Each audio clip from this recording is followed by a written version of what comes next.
All right, let's get into it. We're going to pull back the curtain on something that powers pretty much everything you do online. It's a story about a hidden flaw in one of the most important data structures ever invented, and the surprisingly simple fix that made our digital world a whole lot more reliable. I mean, have you ever really stopped to think about that?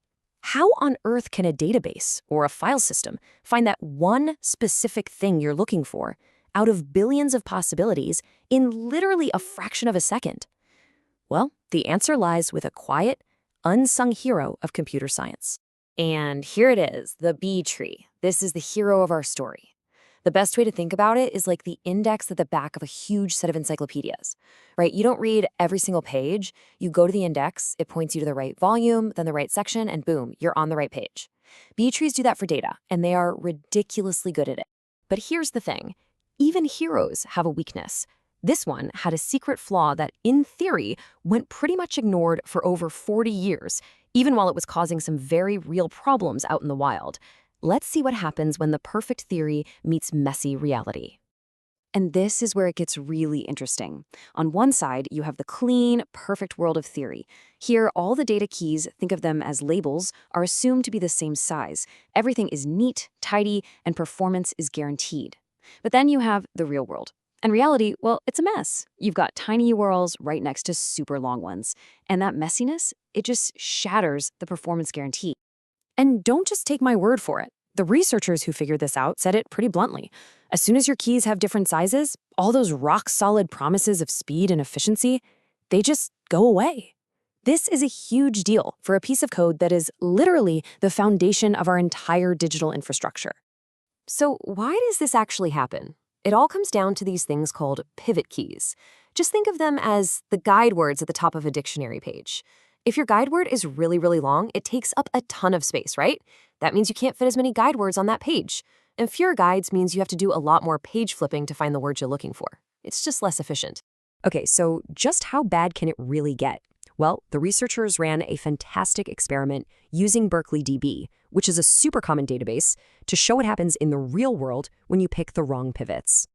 And this table just lays it all out, plain as day. They made two B trees using the exact same data.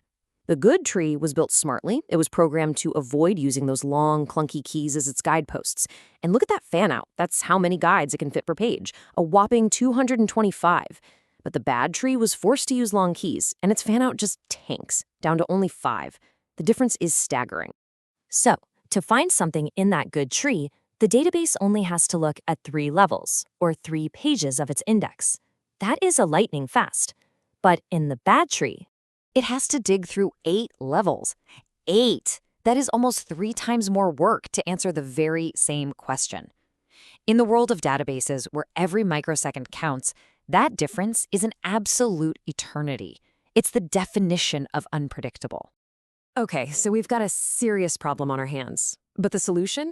This is the best part. This is the big aha moment, a strategy for picking pivots that is just so clever and, believe it or not, pretty simple. So here was the puzzle. You need your guideposts to be small, right? So you can pack a ton of them onto each page and get that nice high fan out. But at the same time, you need them to be spread out evenly across all your data. If they're all bunched up, your tree becomes lopsided and inefficient. So how do you get the best of both worlds? And the answer is this beautifully simple 3-step process. First, you take all your data, all sorted, and just chop it up into equal-sized chunks. Step 2, for each of those chunks, you hunt around in the middle and you find the absolute shortest key in that area. And then step 3, you just use those tiny keys you found as your guideposts. It's brilliant. They're small by definition, and because you picked one from each chunk, they're automatically spread out perfectly. And this simple idea, this little fix, wasn't just a one-and-done thing. Nope, it turned out to be the foundation for a whole new generation of much smarter, much more predictable B trees. So what's the big takeaway? By being just a little bit smarter about how you pick your guideposts, the researchers brought predictability back from the dead.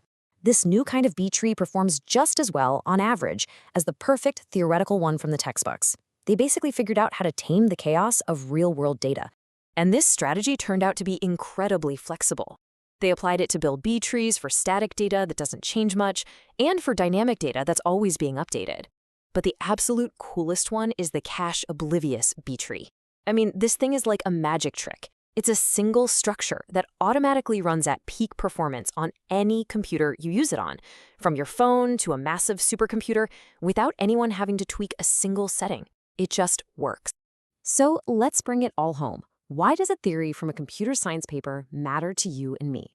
Well, it matters a lot. What this research really did was finally build a bridge over a 40-year-old gap.